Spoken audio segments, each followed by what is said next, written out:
Good evening, and thank you for the opportunity to speak. Boy, sometimes I feel really helpless about being able to protect my property and myself, and this is one of those times. My husband was up here earlier. We do have about 39 acres, and we haven't signed a lease because, well, I in particular, I'm not so sure about my husband, but I in particular don't want this drilling near my property. I feel helpless because we live near the big dump down near Bolivar. Our property value has already been devalued because of that mess.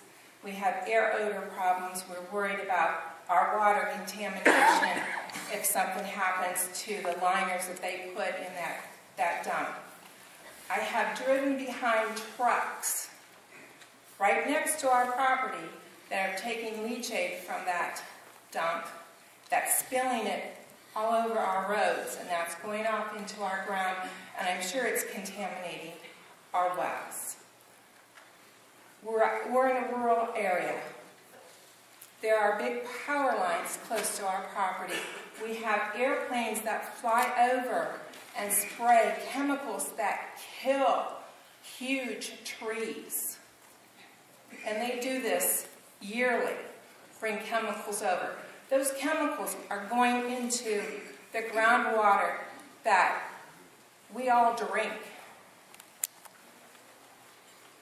So now we're faced with this new procedure. Sure, we've had hydrofracking in Ohio vertically. We haven't done the horizontal. Other places around the United States report problems. I believe there are problems. Is there a problem every time? No. Occasionally. So it seems minimal. But you know what? If that problem happens to you, it's monumental. It disrupts your whole life. So we have a farm. We depend on water. We depend on good water.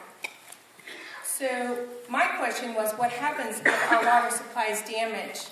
And you gentlemen have been kind enough to say that the Odnr and the company would be responsible to get us a water supply. How long would that take? Who's going to prove that the well drilling process damaged the water? Is this going to take months, years? And what do you do in the meantime?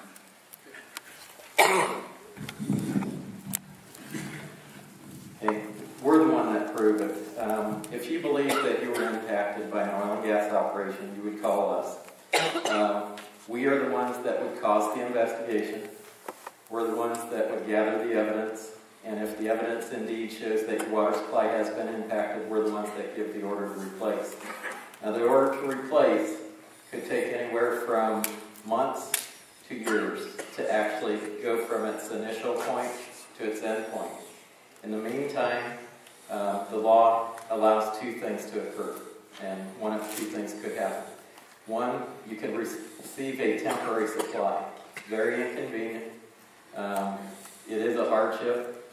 The company could bring in some form of approved temporary water for you, and then you deal with the hardship of that temporary water supply versus what you had as your permanent water supply. The other option is the law allows an escrow account to be set up so that if you choose to set up your own temporary water supply while the permanent replacement is occurring, then you would keep track of all your expenses if you chose to go that route. If you choose to go the other route, the company covers those initial expenses. But if you chose, as the landowner, to go set up your own system, you keep all your receipts from the time it begins till it ends, which could be months to years. And then the company has to deposit money in the escrow account, and then ultimately that money is turned over to you to recoup those temporary costs after your permanent supply would be reestablished. And I have another question. Say there's a monumental catastrophe and the drilling company is held responsible and they go bankrupt, they go out of business. Where does that leave the landowner? That leaves the insurance company. Tom mentioned that insurance requirements are there, so the insurer would then be the responsible party. Thank you. You're welcome. Thank you, Joyce.